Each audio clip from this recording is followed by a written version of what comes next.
국회 법제사법위원회가 오늘 소위원회를 열어 보안수사권 폐지를 위한 형사소송법 개정안에 대해 논의를 이어가고 있는데 심사가 마무리 단계에 접어든 것으로 보입니다. 이런 가운데 조정식 국회의장이 오늘 기자간담회에서 대통령 연임 개헌은 국민 선택의 문제라고 말한 것을 두고 야당에서 집중포고가 쏟아졌습니다.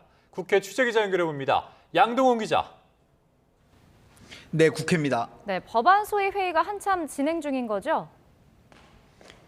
네, 오후 3시쯤 속개된 국회 법제사법위원회 법안 심사 제1소위 회의가 3시간 가까이 계속되고 있습니다.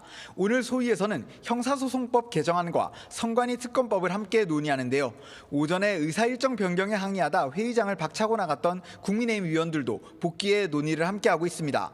먼저 선관위 특검법에 대해서는 원내 지도부 간 협상이 필요한 수사 범위 부분을 제외하고는 여야 위원들 간 대부분 합의를 이룬 것으로 파악됐습니다. 지금은 여야가 극렬하게 대립하고 있는 형사소송법 개정안에 대한 논의가 이어지고 있습니다. 민주당은 두 법안 모두 모레 본회의에서 처리할 방침인데 내일 법사위 전체 회의 의결을 목표로 논의에 속도를 내겠다는 입장입니다. 오늘 아침 원내 지도부 회의에서 나온 발언 들어보겠습니다.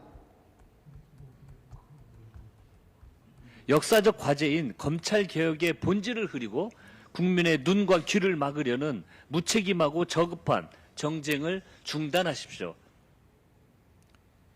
하지만 국민의힘은 민주당이 내놓은 형사소송법 개정안이 오히려 사회적 약자를 외면하고 있다며 결사반대를 외치고 있습니다.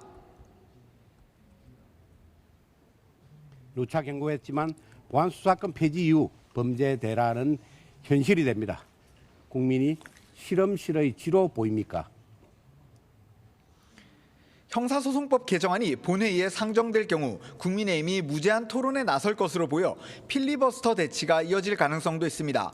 이런 가운데 국회 운영위원회 운영개선 소위는 신속 처리한 건 이른바 패스트트랙에 오른 법안의 심사 기간을 기존 최장 330일에서 90일 수준으로 크게 단축하는 국회법 개정안을 국민의힘 위원들이 퇴장한 가운데 범여권 주도로 의결했습니다.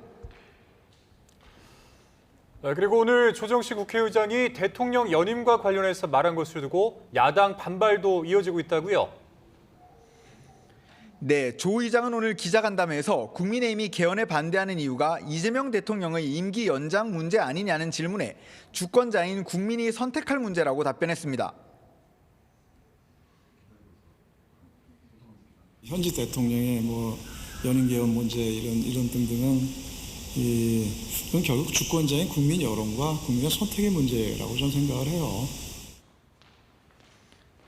여러 정치적 당사자가 합의해야 할 문제라며 개헌 자문이나 개헌 특위를 통해 의견 수렴이 되지 않겠느냐고 설명했는데요. 이를 두고 국민의힘에서 맹폭이 쏟아졌습니다. 장동혁 대표는 국회에서 기자회견을 열고 이 대통령이 자신의 특보였던 조 의장을 국회의장 시키더니 드디어 속내를 드러냈다고 맹비난했습니다. 또 국민들의 뜻과 헌법 정신을 거스르고 정말 연임 개헌을 추진한다면 그것이 바로 진정한 내란이라고 직격했습니다.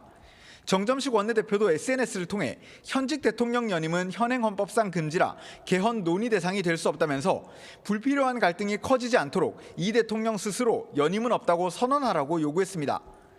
논란이 커지자 장현주 국회의장 공보수석이 브리핑을 열어 개헌에 대한 원론적 입장을 밝힌 것뿐이라며 해명에 나섰는데요. 장 수석은 조 의장이 대통령 임기 연장을 위한 헌법 개정은 현직 대통령에게 적용되지 않는다는 헌법 규정을 명확히 알고 있다며 이 대통령의 연임 가능성을 열어뒀다는 보도는 발언 취지와 다르다고 강조했습니다. 지금까지 국회에서 YTN 양동훈입니다.